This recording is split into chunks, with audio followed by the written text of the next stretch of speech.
सावधान। इडमो अर्हन्ताडम्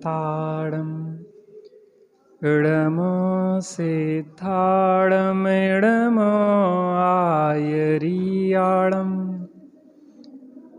इडमो अज्झायाडम् इडमो लोये सवसाहुडम् सर्वव्यापक चिद्रूप स्वरूपाय परात्मने शोपलब्धि प्रसिद्धाय ज्ञानानन्दात्मने नमः। ज्ञानानन्दात्मने नमः।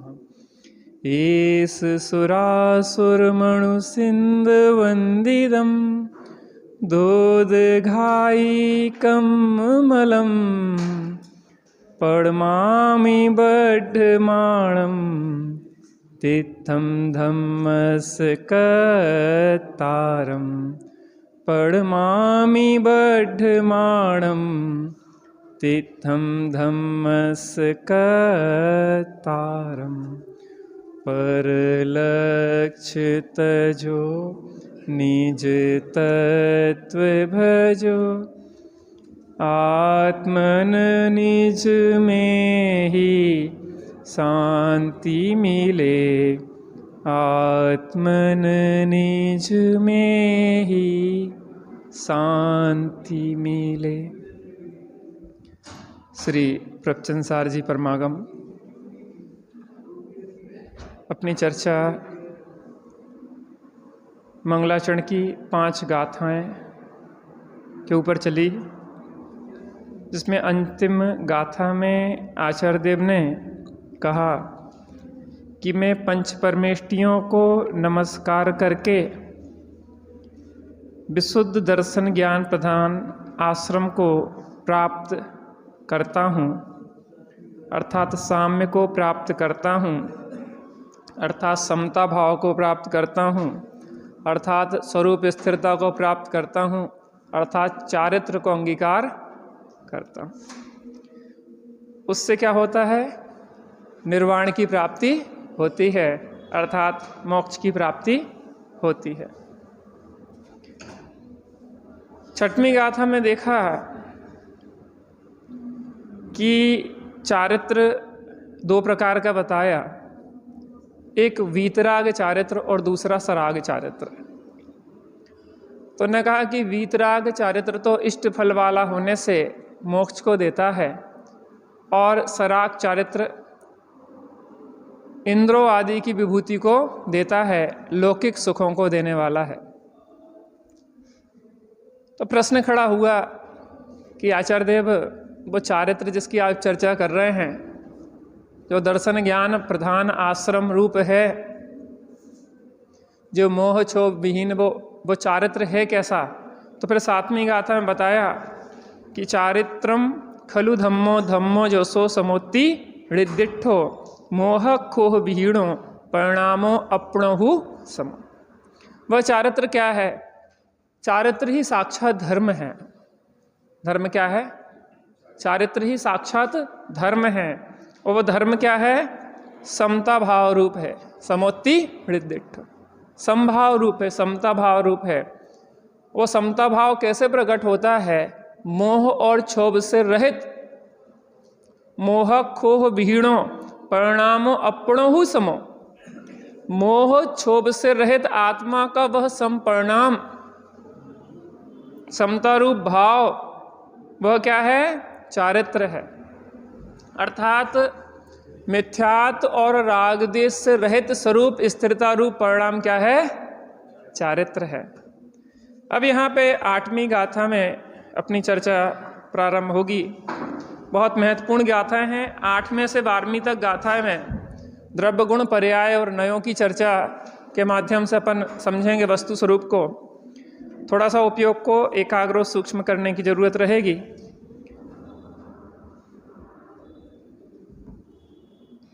एक क्लिप होगी कोई में, देखो इसमें फंसा देंगे। चलिए गाथा पाठ करते हैं। पहले यहाँ पे उत्थानिका दी है। अब आत्मा की चारित्रता अर्थात आत्मा ही चारित्र है ऐसा निश्चय करते हैं। आत्मा क्या है? चारित्र है, आत्मा ही चारित्र है। गाथा देखते हैं। परिणमदिजेण दब्बम तत्कालं तन्मयं तिपन्नतं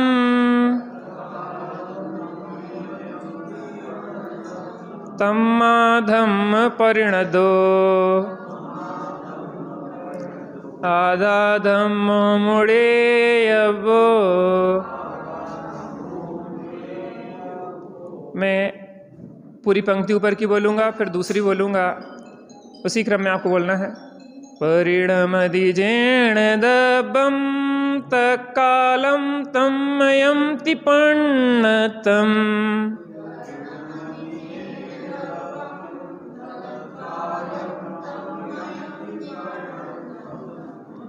तन्माधं परिणदो आदाधं मुड़ेयवो।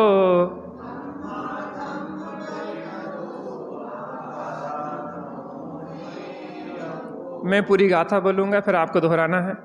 परिणमदिजेण दब्बं तत्कालं तन्मयं तिपन्नतं तन्माधं परिणदो आदाधं मुड़ेयवो।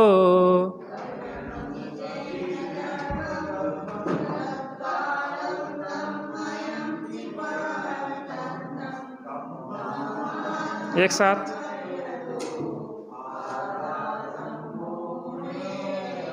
सबसे नीचे पद्यानुवाद देखते हैं।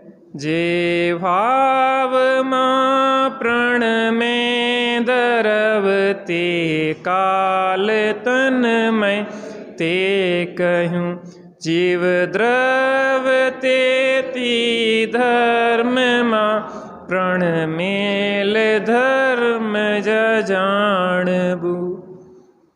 बहुत सुंदर चर्चा है, समझने लायक चर्चा है।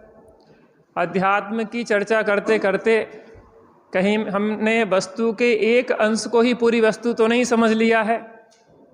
इसलिए आचार्य देव जिस बात को समझा रहे हैं उसमें अपन पहले वस्तु स्वरूप को समझें। देखते हैं टीका, यहाँ पे अन्वय देखते हैं। पहले तो अन्वयार्थ है। अब आत्मा की चारित्रता अर्थात आत्मा ही चारित्र है ऐसा निश्चय करते हैं। द्रव्यम द्रव्य जिस समय एन जिस भाव रूप से परिणमति परिणमन करता है तक कालम उस समय तन्मयम उसमय है इति ऐसा प्रज्ञाप्तम जिनेन्द्र देव ने कहा है। तस्मात् इसलिए धर्म परिणतः आत्मा धर्म परिणत आत्मा को धर्म मंतव्य धर्म समझना चाहिए। टीका देखते हैं। वास्तव में जो द्रव्य जिस समय जिस भाव रूप से परिणमन करता है वह द्रव्य उस समय उष्णता रूप से परिणमित लोहे के गोले की भांति उसमय है। इसलिए यह आत्मा धर्म रूप परिणमित होने से धर्म ही है। इस प्रकार आत्मा की चारित्रता सिद्ध हुई। समझते हैं थोड़ा सा यहाँ क्या कहना चाह रहे हैं आचार्य देव। चारित्र की चर्चा चल रही थी ना, तो चारित्र रूप परिणमित आत्मा चारित्र है। चारित्र रूप परिणमित आत्मा चारित्र है। श्रद्धान रूप परिणमित आत्मा श्रद्धा है। ज्ञान रूप परिणमित आत्मा ज्ञान है। उसमें प्रयोग भी किया समय सार जी में, ज्ञान मात्र आत्मा कह के। देखो थोड़ा सा वस्तु स्वरूप समझते हैं, इससे अपना कॉन्सेप्ट क्लियर होगा। वस्तु द्रव्य गुण और पर्याय में होती है। बहाना देखें, अब अपन विषय को समझने का प्रयत्न करते हैं। वस्तु कैसी होती है? द्रव्य, गुण और पर्यायमय होती है। कैसी होती है? द्रव्य, गुण और पर्यायमय होती है। जैसे ये चीज है, इसको अब स्थूल रूप से समझ लें। है तो ये पुद्गल, लेकिन इसको समझें कि ये प्लास्टिक है। प्लास्टिक रूप एक सामान्य, इसको द्रव्य मान लें समझने के लिए। ये क्या है? प्लास्टिक है। और इस प्लास्टिक में वर्ण गुण कौन सा है इसका? हरा। तो प्लास्टिक रूप द्रव्य और हरे रूप गुण और उसकी पर्याय मोबाइल के स्टैंड रूप। समझ रहे? प्लास्टिक रूप द्रव्य, हरे रूप उसका गुण और उसका प्लास्टिक रूप उसकी मोबाइल स्टैंड रूप उसकी पर्याय। तीन चीजें हो गई ना? तीन चीजें हो गई ना? कौन कौन सी? द्रव्य, गुण, पर्याय। द्रव्य क्या है? प्लास्टिक। अब पुद्गल है मूल तो, लेकिन समझने के लिए खाली उसको विभाग कर रहे हैं, ठीक है ना? प्लास्टिक रूप द्रव्य, हरे रूप गुण और मोबाइल स्टैंड रूप पर्याय, ठीक है। अब मैं इन तीन चीजों का बंटवारा करना चाहता हूं। तीन प्रकार के, एक लोग यहां बैठे, एक यहां बैठे, तीन लोगों को तीन चीजें दे रहा। मैं आपको प्लास्टिक रूप द्रव्य आपको दे दे रहा और हरे रूप गुण आपको दे दे रहा और मोबाइल स्टैंड रूप पर्याय आपको दे दे रहा। तीनों लोग बांट लो इसको। अरे बांट नहीं सकते, तीन लोगों को तीन चीजें, द्रव्य एक को दे दे रहा है, एक को गुण दे दे रहा है, एक को पर्याय दे दे रहा है। क्यों? क्या संभव है कि नहीं है, मैं ये पूछ रहा। पर हम द्रव्य गुण पर्याय को बांट क्यों देते हैं? और आचार्यों ने जो कथन किया है उसके प्रयोजन को क्यों नहीं समझते हैं?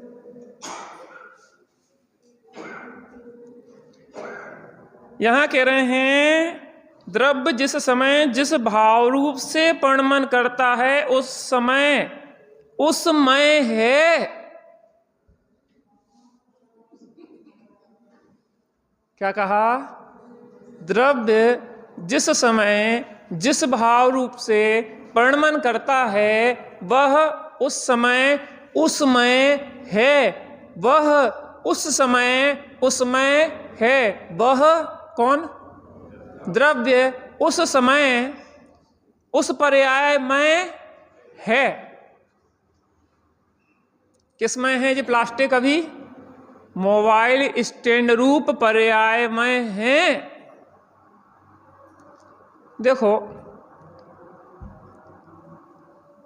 द्रव्य त्रिकाल बिना गुण पर्याय के नहीं होता। तत्वार्थ सूत्र में कहा कि गुण और पर्याय के समूह को द्रव्य कहते हैं। द्रव्य कैसे कहते हैं? गुण और पर्याय के समूह को द्रव्य कहते हैं। गुण और पर्याय ना हो तो क्या वो द्रव्य है? गुण और पर्याय ना हो तो क्या वह द्रव्य है? गुण अलग, द्रव्य अलग कर दो, गुण अलग कर दो, पर्याय अलग कर दो, फिर द्रव्य क्या? बिना गुण पर्याय के कोई द्रव्य हो सकता है क्या? कोई के पास अंगूठी है क्या? हाँ, अंगूठी देना।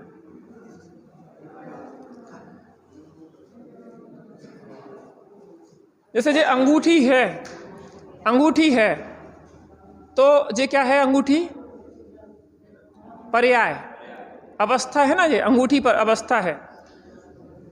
अब मैं ये पूछूं कि अंगूठी सोना चाहिए हमें, सोना, तो हमें कोई अवस्था के बिना सोना चाहिए। तो उन्होंने कहा कोई बात नहीं, हम आपको डली दे रहे, डली। तो जो डली है वो भी अवस्था है कि नहीं है? हम आपको नहीं, हमें सोना, हमें कोई वो नहीं चाहिए अवस्था, हमें तो बिना अवस्था के चाहिए, हम तो बिस्कुट दे रहे हैं। तो बिस्कुट जो है वो भी अवस्था है कि नहीं है? बात समझ में आ रही ना? तो क्या कोई वस्तु बिना अवस्था के हो सकती है? ये संभावनाएं हैं। जे सोने रूप द्रव्य पीत रूप इसका गुण और अंगूठी रूप इसकी पर्याय। क्या हो गया? स्वर्ण रूप द्रव्य, पीत रूप गुण और अंगूठी रूप पर्याय। चलो इसको हम मिटवा दे रहे, मिटवा दिया। मिटवाने के बाद इसके हमने कान के कुंडल बनवा लिए, कान के कुंडल बनवा लिए।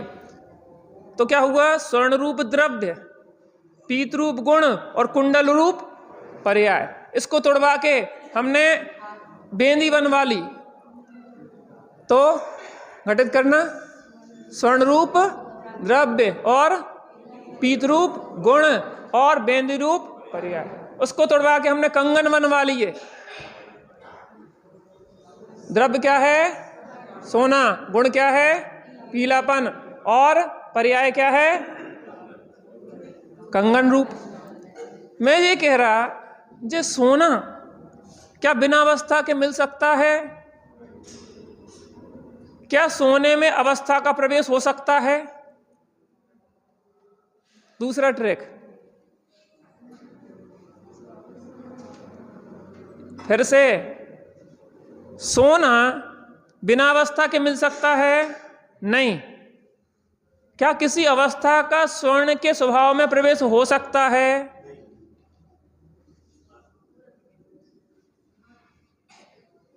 बात थोड़ा सा चेंज हुई, ट्रैक बदल गया। अब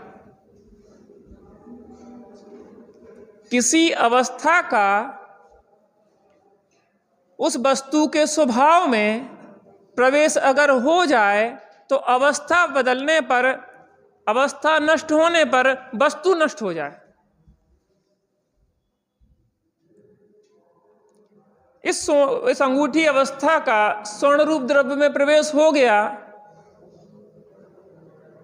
तो अंगूठी के नष्ट होने पर कौन नष्ट हो जाएगा? स्वर्ण ही नष्ट हो जाएगा। द्रव्य की कोई ना कोई अवस्था अवश्य होती है, लेकिन उस अवस्था का, उस वर्तमान अवस्था का उस द्रव्य स्वभाव में प्रवेश होता नहीं है। यद्यपि द्रव्य किसी ना किसी अवस्था रूप पाया ही जाता है, लेकिन कोई भी अवस्था का प्रवेश द्रव्य के स्वभाव में नहीं होता। इसलिए हमें जब द्रव्य दृष्टि की बात आती है तो पर्याय का अभाव नहीं किया जाता, पर्याय को गौण किया जाता है। हम अंगूठी लेके गए सुनार के पास गए अंगूठी लेके, और सुनार के पास अंगूठी ले जाके हमने कहा कि भैया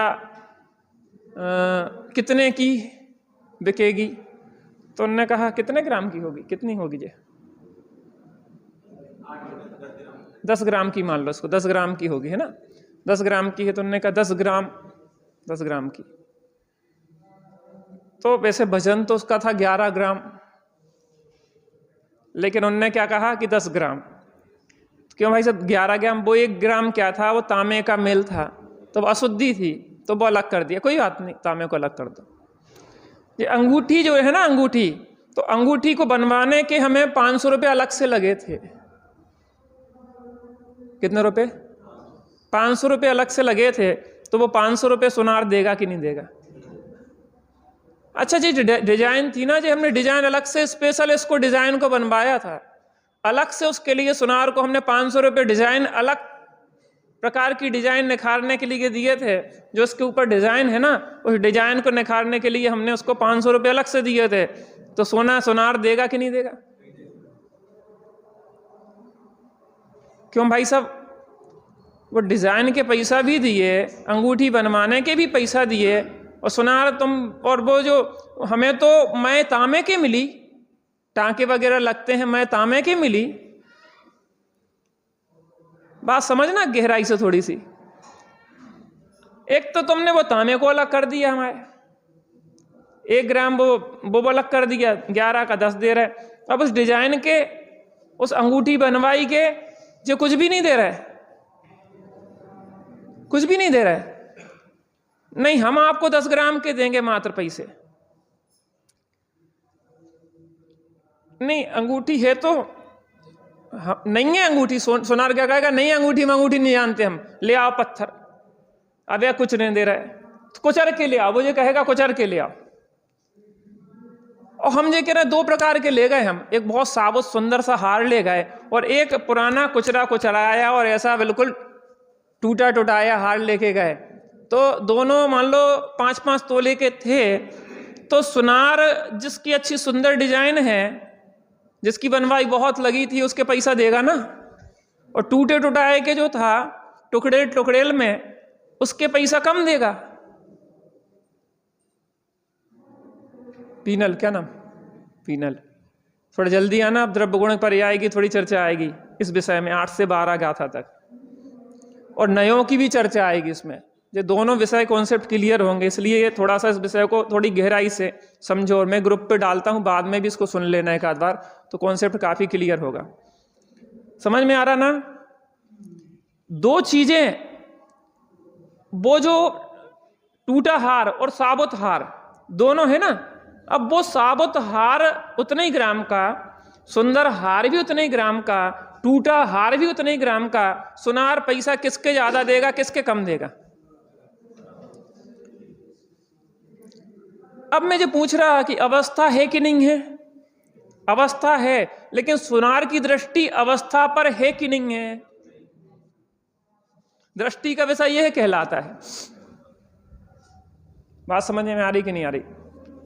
जब हम कहते हैं कि द्रव्य दृष्टि में पर्याय आती कि नहीं आती, इस बात पे बहस चलती रहती है कि द्रव्य दृष्टि में पर्याय शामिल होगी कि नहीं होगी। द्रव्य में पर्याय बिना द्रव्य होता ही नहीं है। पंचास्ती काय से देखो, द्रव्य बिन पर्याय ना, पर्याय बिन ना द्रव्य हो, दोनों अनन्य रहें सदा, यह बात जिनवर ने कही। तो शामिल होगी कि नहीं द्रव्य में? द्रव्य तो त्रिकाल द्रव्य गुण पर्याय में वस्तु है, उसमें से पर्याय हटा नहीं सकते, लेकिन गुण कर सकते। द्रव्य दृष्टि के विषय में अवस्था गौण होती है, चूंकि हमारा प्रयोजन अवस्थाओं को देखने से सदता नहीं।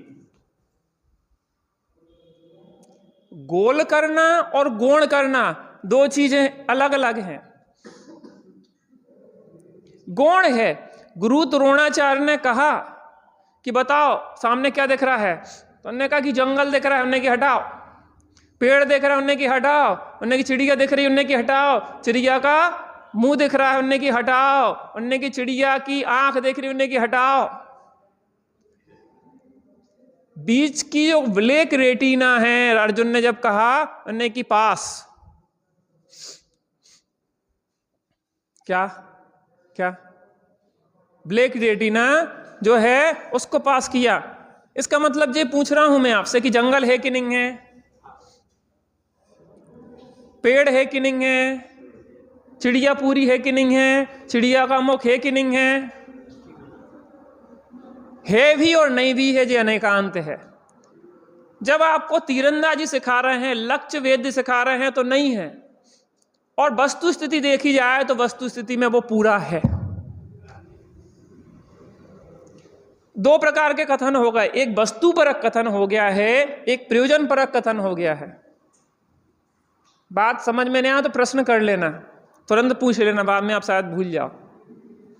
जो चूंकि ये विषय ऐसा है ना कि वस्तु व्यवस्था संबंधी है, तो फिर बाद में कॉन्सेप्ट अगर क्लियर नहीं हुआ तो बड़ी गड़बड़ हो जाएगी। समझो, एक वस्तुपरक कथन होता है, एक प्रयोजन परक कथन होता है। वस्तुपरक कथन में पूरी वस्तु का ज्ञान कराया जाता है। प्रवचन सार जी आपको पूरे वस्तु स्वरूप को बताएगा, आपका कॉन्सेप्ट क्लियर करेगा, और समय सार जी आपके दृष्टि के विषय को बताएगा कि आप प्रयोजन कैसे साधोगे। क्या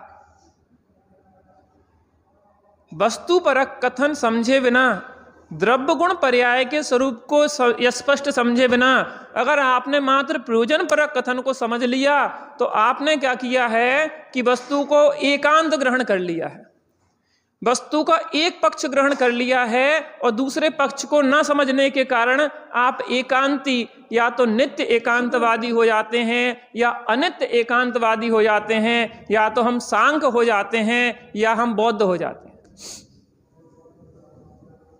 सांख्य नित्य एकांतवादी है, बौद्ध अनित्य एकांतवादी है, और स्यादवादी जैन दर्शन नित्यानित्य अनेकांतवादी है। वस्तु नित्य और अनित्य, नित्यानित्य, बदलते हुए भी ना बदलना और ना बदलते हुए भी बदलना, यह वस्तु का सौंदर्य है। भाई साहब, बदलते हुए भी ना बदलना और ना बदलते हुए भी बदलना, यह क्या है? वस्तु का सौंदर्य है। तो पहले पूरी वस्तु को समझें। वस्तु है क्या? यह विश्व जो है 6 द्रव्यों का समूह है। चूंकि ये गाथा समझने के लिए 8 से 12वीं गाथा तक समझने के लिए हमें ये कॉन्सेप्ट क्लियर होना बहुत जरूरी है, तब ये गाथा बिल्कुल स्पष्ट समझ में आने वाली है। जिस भाव रूप से जो परिणमित होता है द्रव्य, वह उस समय वही है, वही है। ये कैसे समझ में आएगा? पहले समझ लें। ये विश्व जो है, ये विश्व 6 द्रव्यों का जो समूह है, 6 द्रव्यों को समूह को क्या कहते हैं? विश्व कहते हैं। अब जो 6 द्रव्य हैं, जीव, उद्गल, धर्म, अधर्म, आकाश और काल, ये 6 द्रव्य हैं। ये 6 द्रव्य द्रव्य, गुण और पर्याय में है। कैसे हैं? द्रव्य, गुण और पर्याय में है। द्रव्य किसे कहते हैं? अब वहां गुणों के समूह लिखा है, लेकिन गुण और पर्यायों के समूह को द्रव्य कहते हैं। इसको विस्तार से समझा जाए तत्वार्थ सूत्र की भाषा में, गुण पर्यायवत द्रव्यम। गुण और पर्याय के समूह को क्या कहते हैं? द्रव्य कहते हैं। गुण किसे कहते हैं? याद करके आना परिभाषा, ठीक है? जो द्रव्य के संपूर्ण भाग में और उसकी संपूर्ण अवस्थाओं में पाया जाता है, वो क्या कहते हैं? गुण कहते हैं। गुण बिना द्रव्य के पाए जा सकते हैं क्या? द्रव्य क्या बिना गुण के हो सकता है क्या? अब पर्याय किसे कहते हैं? गुणों के कार्य अर्थात परिणमन को क्या कहते हैं? पर्याय। फिर से, द्रव्य किसे कहते हैं? गुण और पर्याय के समूह को। गुण किसे कहते हैं? संपूर्ण भागों में और संपूर्ण अवस्थाओं में पाया जाता है, वो क्या कहलाता है? गुण कहलाता है। संपूर्ण भागों में अर्थात ऊपर से नीचे तक जितने प्रदेश हैं आत्मा के असंख्यात, उन असंख्यात प्रदेश में हर जगह वो द्रव्य व्याप्ता है। ज्ञान गुण पैर के तलवे में भी है और यहां भी है। ये भ्रम नहीं पालना कि मस्तक में ज्ञान होता है, और ज्ञान गुण अगर तलवे में नहीं हो तो कांटा चुभने पर आपको ज्ञान होता है कि नहीं होता है? यहां चुभे तभी ज्ञान होना चाहिए, नहीं तो। संपूर्ण द्रव्य के संपूर्ण भागों में ऊपर से नीचे तक असंख्यात प्रदेश में, एक एक प्रदेश में अनंत अनंत गुण। कितने प्रदेश में? आत्मा के प्रत्येक प्रदेश में अनंत अनंत गुण रहते हैं, और अनंत अनंत गुण में प्रत्येक गुण की निरंतर परिणमन होता रहता है। क्या होता रहता है? प्रत्येक गुण का निरंतर परिणमन होता रहता है। तो द्रव्य, गुण और पर्याय, जीव द्रव्य है, जीव के ज्ञानादि अनंत गुण हैं, और ज्ञानादि अनंत गुणों का निरंतर परिणमन चल रहा है, उसे क्या कहेंगे? पर्याय। फिर से, जीव द्रव्य ज्ञानादि अनंत गुण और उन सब का निरंतर परिणमन चल रहा है, वो क्या कहलाता है? निरंतर पर्याय। सोना द्रव्य, पीत गुण और अंगूठी पर्याय, ये 3 चीजें हो गई। अब क्या इन्हें 3 को बांटा जा सकता है? अगर द्रव्य गुण पर्याय में तीनों को बांट दें तो वस्तु खंडित हो जाए, क्योंकि गुण पर्यायवत द्रव्यम, गुण पर्यायों का समूह ही द्रव्य है। बिना गुण पर्याय के द्रव्य नहीं होता, और द्रव्य के बिना गुण पर्याय नहीं होती। बिना गुण पर्याय अगर हो अकेली गुण पर्याय, तो बिना द्रव्य के गुण, द्रव्य के आश्रय ही गुण होते हैं। द्रव्य आश्रय निर्गुण गुण। गुण गुण के आश्रय नहीं होते हैं, गुण किसके आश्रय होते हैं? द्रव्य के। पीत जो गुण है स्वर्ण रूपी द्रव्य के आश्रय है, पीत गुण के आश्रय नहीं है। जो गुण हैं किसी द्रव्य के आश्रित होंगे कि नहीं होंगे? हम कहेंगे ये बहुत सज्जन है, तो कौन सज्जन है? किसी व्यक्ति के आश्रित होंगे कि सज्जनता अधर्म में लटकी होगी? ना धर्म धार्मिक ही बिना, धर्म बिना धर्मात्मा के हो सकता है क्या?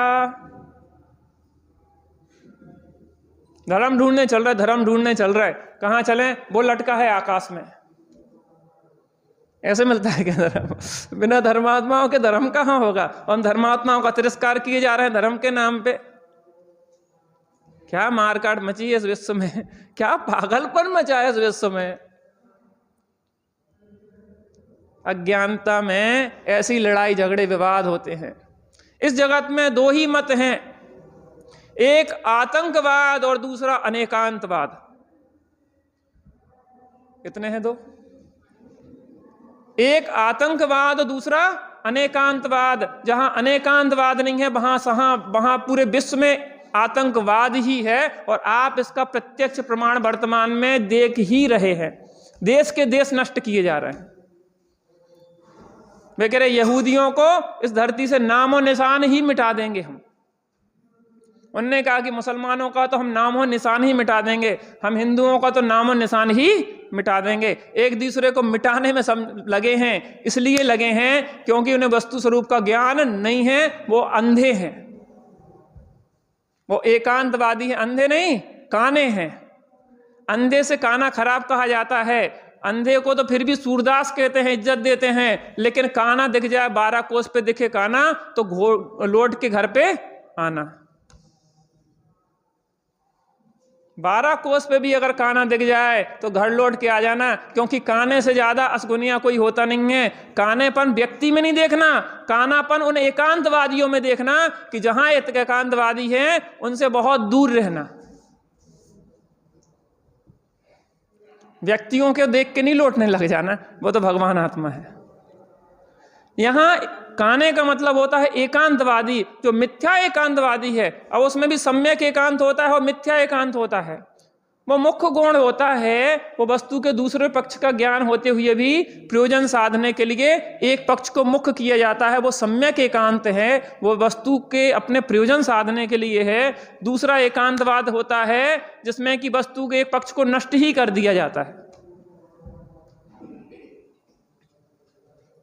यहां इस धरा पे पुरुष पुरुष रहें, स्त्रियां नहीं रहेंगी, या स्त्रियां स्त्रियां रहें, पुरुष नहीं रहेंगे, तो क्या यहां की व्यवस्था चल पाएंगी? वस्तु का अनित्य पक्ष रहे, नित्य न रहे, तो क्या अनित्य पक्ष नित्य पक्ष के बिना हो सकता है? क्या नित्य पक्ष अनित्य पर्यायों के बिना हो सकता है? क्या गुण पर्याय के बिना द्रव्य हो सकता है? कि द्रव्य के बिना गुण पर्यायों की कल्पना की जा सकती है?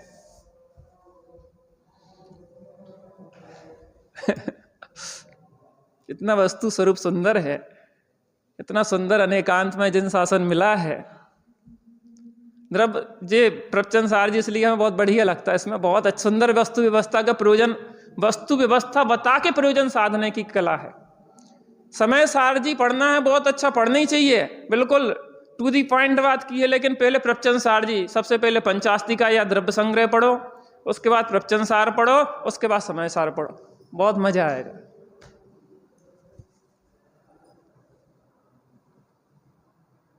सहजानंद जी वर्णी के प्रवचन पढ़ रहे थे हम कल। कहने कुछ लोग ऐसे शुष्क हो गए हैं जिन्हें बाहर की व्यवहारिकता से कोई मतलब नहीं है। रूखी सूखी तत्व की चर्चा करी और पल्ला झाड़ा और घर पहुंचे। अब जीवन जैसा ही चाहे अनर्गल चल रहा हो, मायाचारी मक्कारी चल रही हो, झूठ फरेब चल रहा हो, उन्हें उससे बाहर से कोई मतलब नहीं है, क्योंकि उनने क्या है, एकांत बात सुन ली है। द्रव्य तो सदा शुद्ध ही है। 3 प्रकार के धर्म की चर्चा करी थी, एक उपचार धर्म, एक व्यवहार धर्म और एक परमार्थ धर्म। जिसके जीवन में परमार्थ धर्म आता है, भूमि का प्रमाण व्यवहार धर्म भी देखा जाता है, और उसके वचन और शरीर की चेष्टाएं भी योग्य ही होती हैं। अगर कोई भ्रम में रहे कि हमारी तो अनर्गल चेष्टाएं चल रही हैं, अनर्गल प्रवृत्ति चल रही हैं, अनर्गल भाव चल रहे हैं, तो समझ लेना कि वो अभी बहुत भ्रम में है, उसको स्वभाव की अनुभूति हुई नहीं है, और अनुभूति की अभी पात्रता भी नहीं। जिनसासन माने बैलेंस, जिनसासन माने बैलेंस। अंदर में अगर एक 3 कसाय का भाव हुआ है तो बाहर में अगर भाव हुए तो 28 मूल गुण के पालन रूप भाव की बाउंड्री में रहेगा वो। 3 कसाय का जिसके भाव हुआ है वो मंदिर और मूर्तियां बनवाने में नहीं लगेगा। लगे उपदेश अलग चीज है कि श्रावकों को 6 आवश्यक कर्तव्य करना चाहिए, वो बात अलग है, लेकिन वो खुद लग जाए उसमें तो ये बात 3 कसाई के भाव अगर अंदर है तो इस प्रकार के भाव आते नहीं है। ये पैमाना है। उसकी बाउंड्री जो है 28 मूलगुणों के पालन के इर्द गिर्द, 6 आवश्यकों के पालन के इर्द गिर्द ही शुभ भावों की रहेगी, उससे बाहर नहीं जा सकती है। जो जैन शासन का निमित्त नैमित्तिक घनिष्ठ संबंध है। और अगर उसकी शरीर की स्थिति देखना है तो नग्न दिगंबर ही होगी, वस्त्र धारण किए हुए त्रिकाल में हो सकती नहीं। हम तो कपड़ा पहने, हमारे तो 3 कसाय का अभाव हो गया भैया, हम तो साधु हो गए, कपड़े पहने पहने साधु हो गए हैं, हो गए ना? क्यों 3 कसाय का भाव करने में कपड़े उतारने की क्या जरूरत है? दिगंबर वेश से आत्मा को क्या संबंध है? वेश बाहर को है, आत्मा को फर्ण मन, आत्मा में चल रहा, आत्मा को धर्म, आत्मा से कपड़ा से का मतलब उको। अरे भाई साहब, ऐसा ही निमित्त नैमित्तिक घनिष्ठ संबंध है जिसके अंदर में 3 कसाय का भाव होता है। उसकी स्वभावों की बाउंड्री 28 मूल गुणों तक ही होती है, अपने 6 आवश्यकों तक ही होती है, और बाहर में नग्न दिगंबर दशा ही होती है, अन्य दशा होती नहीं। जैन शासन माने बैलेंस, अंदर का बैलेंस और बाहर का बैलेंस। यद्यपि कुछ लोग बाहर ज्ञानियों को देख के बाहर में भी क्रियाएं कर सकते हैं, लेकिन उन क्रियाओं से धर्म किंचित भी होता नहीं है। धर्म तो आत्मा का स्वभाव है। उपचार धर्म अलग प्रकार से व्यवस्थाएं हैं, वो बाह्य की। परमार्थ धर्म हो तो व्यवहार धर्म और उपचार धर्म नाम प्राप्त करेंगे, और परमार्थ धर्म नहीं हो तो व्यवहार और उपचार भी नाम प्राप्त नहीं करेंगे। इतनी बातें हमें इसलिए करना पड़ी कि जो आगे आने वाली गाथाएं हैं आपको व्यक्तिगत भी स्वाध्याय करना पड़ेगा थोड़ा सा इस विषय को समझने के लिए। एक बार अपन थोड़ा सा देख लेते हैं, फिर इस पर चर्चा करेंगे अपन कल।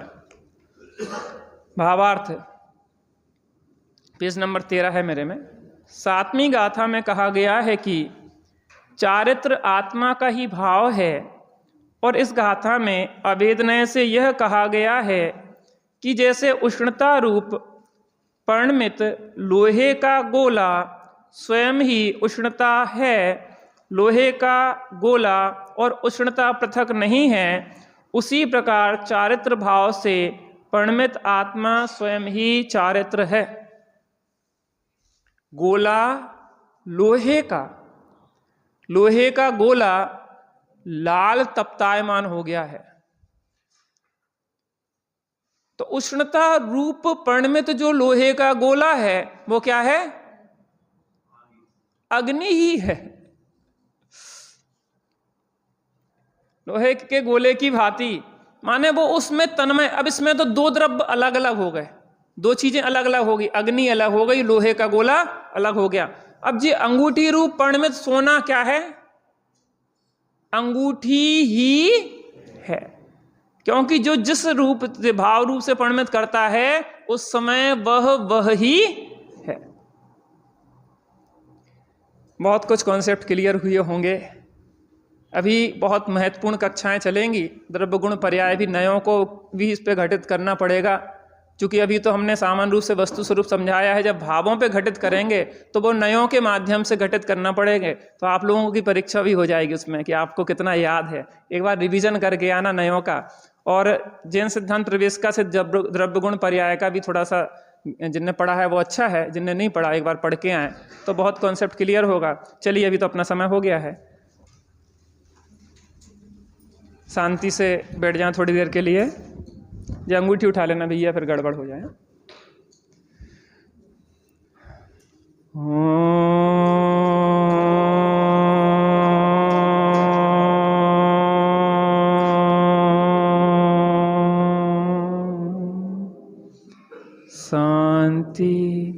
शांति शांति।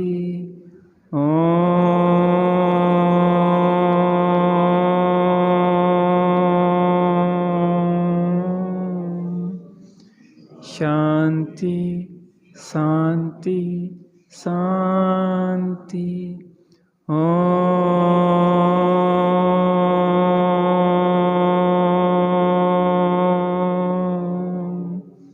शांति शांति शांति। यह विश्व 6 द्रव्य में है। मैं जीव द्रव्य हूँ। पुद्गल आदि शरीर से एकदम पृथक हूँ। अपने में ही उत्पन्न होने वाले मोह राग देश के भावों से भी कथनचित भिन्न हूँ। मैं त्रिकाल शुद्ध एक ज्ञायक परमात्मा, जिसमें किसी भी विकार का प्रवेश होता नहीं है,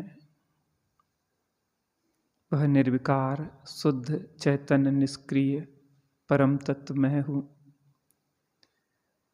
जो गुणभेद से भी भिन्न है और पर्याय से भी पार है, जो हमारी दृष्टि का विषय है। थोड़ी देर के लिए उस एक ज्ञायक भाव का अवलंबन लेने का अभ्यास करते हैं, जो ना प्रमत्त है ना अप्रमत्त है।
शांति शांति शांति।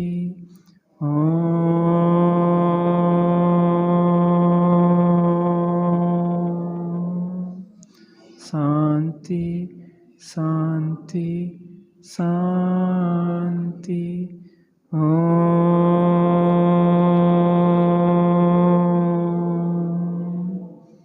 शांति शांति शांति। सहजानंदेषु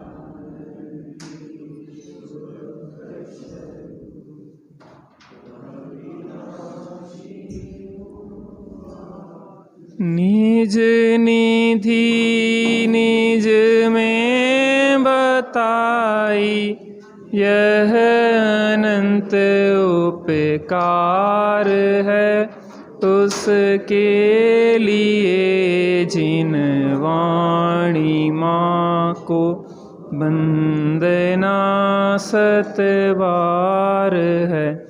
उसके लिए जिन वाणी माँ को वंदना 7